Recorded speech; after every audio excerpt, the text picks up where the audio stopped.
अस्सलाम वालेकुम YouTube family, कैसे हैं आप सब। उम्मीद है कि आप सब ठीक ठाक होंगे। तो वीडियो की तरफ जाने से पहले आप लोगों से रिक्वेस्ट है कि अगर अभी तक आप लोगों ने मेरे चैनल को सब्सक्राइब नहीं किया तो मेरे चैनल को सब्सक्राइब कर लें, साथ में बेल आइकन का बटन प्रेस कर लें ताकि मेरी हर न्यू आने वाली वीडियो का नोटिफिकेशन आपको सबसे पहले मिलता रहे।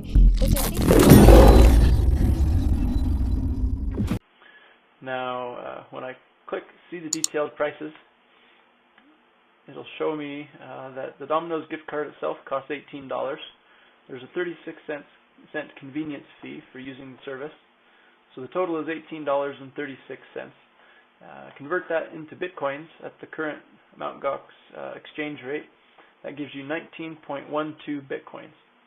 So that's exactly what I want to do. It seems like a good price, 19.12 bitcoins.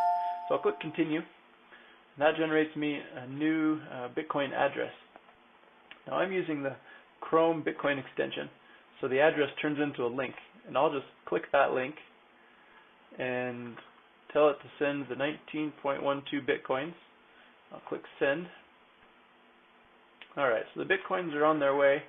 Now I'll click this link here, I've sent payment. So it shows me that they've received my bitcoins and have to wait for a couple confirmation blocks. So I will pause the video so we don't have to all wait for that. So I've waited for the confirmation blocks. Now when I click see the detailed prices, it'll show me that the Domino's gift card itself costs $18. There's a 36-cent convenience fee for using the service, so the total is $18.36. Convert that into bitcoins at the current Mt. Gox exchange rate. That gives you 19.12 bitcoins.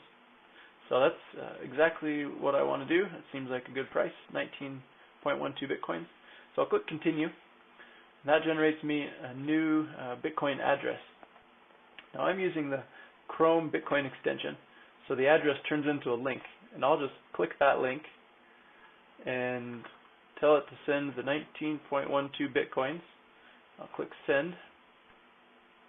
Alright, so the bitcoins are on their way. Now I'll click this link here, I've sent payment. So it shows me that they've received my bitcoins and have to wait for a couple confirmation blocks. So I will pause the video so we don't have to all wait for that. So I've waited for the confirmation blocks.